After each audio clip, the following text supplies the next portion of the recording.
بسم اللہ الرحمن الرحیم۔ السلام علیکم۔ شاکر نیٹ ورک میں آپ سب کو خوش آمدید۔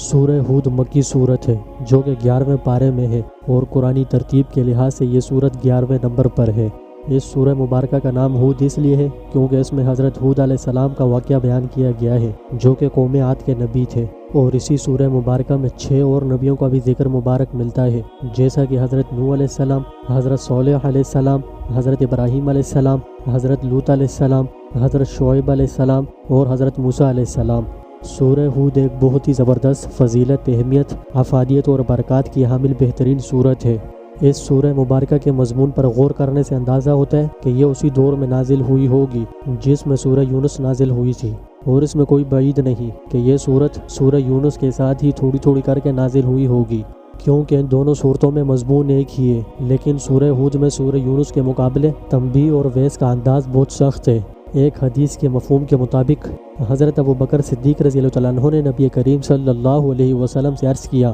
کیا بات ہے، میں دیکھ رہا ہوں کہ آپ بوڑھے ہوتے جا رہے ہیں، اس کی کیا وجہ ہے؟ حضور صلی اللہ علیہ وسلم نے جواباً ارشاد فرمایا، مجھے سورہ ہود اور اس کی ہم مضمون صورتوں نے بوڑھا کر دیا ہے۔ اس حدیث مبارکہ سے اندازہ ہوتا ہے کہ نبی پاک صلی اللہ علیہ وسلم کے لیے وہ زمانہ کتنا سخت ہوگا کہ ایک طرف کفار اپنے تمام ہتھیاروں سے اس دعوت حق کو کچلنے کی کوششیں کر رہے تھے، اور دوسری طرف اللہ تعالیٰ کی طرف سے ایک کے بعد ایک تنبیہات نازل ہو رہی تھی، اور ظاہر ہے کہ ان کمر توڑ حالات میں آپ صلی اللہ علیہ وسلم کو ہر وقت یہ اندیشہ بوڑھا کر دیتا ہوگا کہ کہیں اللہ تعالیٰ کی دی ہوئی مہلت ختم نہ ہو جائے اور وہ آخری ساتھ نہ آ جائے کہ جب اللہ تعالیٰ کسی بھی قوم کو عذاب میں پکڑ لینے کا فیصلہ فرما دیتا ہے۔ اس سورہ مبارکہ کو پڑھتے ہوئے ایسا محسوس ہوتا ہے کہ جیسے سیلاب کا بند ٹوٹنے کو ہے، اور اس غافل آبادی کا جو اس سیلاب کی زد میں آنے والی ہے۔ حضرت کعب رضی اللہ عنہ کے مطابق نبی کریم صلی اللہ علیہ وسلم نے سورہ ہود کو جمعے کے دن پڑھنے کی ہدایت فرمائی ہے۔